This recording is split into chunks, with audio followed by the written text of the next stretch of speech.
Are you a senior who would love to move closer to your children? And you've had a great career, so you have a ton of options. But maybe you're unsure on how much you can net from your home at the closing table. I've got a simple approach to help you feel more comfortable with the numbers and allow you to make that move you've been dreaming of.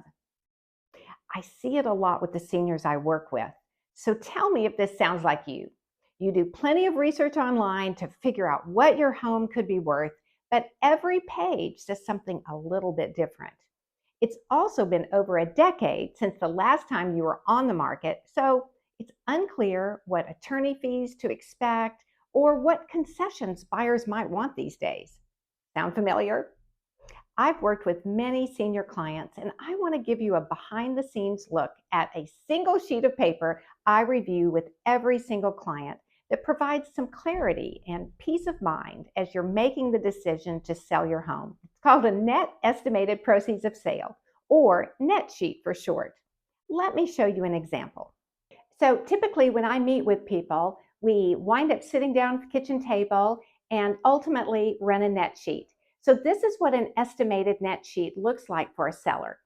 Let's pretend like you've been in your home for quite some time, you've got great equity, properties have gone up around you, and let's just for the sake of a guess, say the property is now worth $700,000. Since you've been there quite some time, the mortgage balance is low. Let's say the mortgage is only $150,000. The next thing we talk about is, are there going to be any closing costs that you are prepared to pay going into the deal? That would mean any closing costs that the buyer asks for and that you agree to pay for in the contract. But right now, let's assume you don't plan to pay any unless you have to. Then we have other costs per the purchase and sale agreement. Concessions, typically those would come up during your due diligence period as a result of the buyer's inspection. Just for the sake of argument, let's say something comes up and you agree to pay $2,000. Then you've also got your real estate fees. Of course, in Georgia, real estate fees are not fixed. Commission never is. It is negotiable. But just for the sake of this example, we're just going to pick a total of 6%, covering both the listing side and the buyer's agent side. So 6% off of $700,000 would be a total of $42,000. The next thing people usually wonder about is, what about property taxes?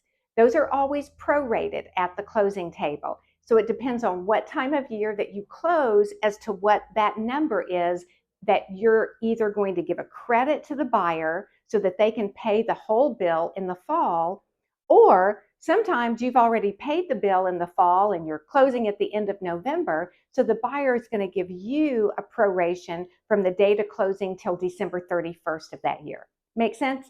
So if you have to give a proration to the buyer, if you escrow your taxes, then you're going to get that money back 3 or 4 weeks after closing from your mortgage company.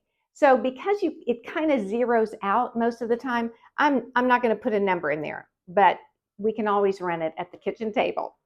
And you take all of these numbers, your estimated sales price, the mortgage balance estimated, any closing costs, any concessions, the total real estate fees, and the proration of taxes, and you get your net number.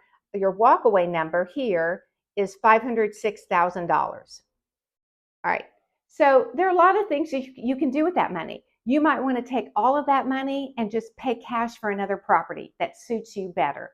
Or you may not want to use all of it that way. You may just want to get a mortgage, but put some of it towards your next property. You may have other plans. Maybe you want to travel. Maybe there's something you and your family have had as a goal to purchase. The point is, you need to know what your estimated walkaway number is so that you can factor that into your decision making. Now, the net sheet is only a preliminary estimate based on facts and figures available at the time we write up the numbers. But this gives you much more clarity in what you can net at the closing table.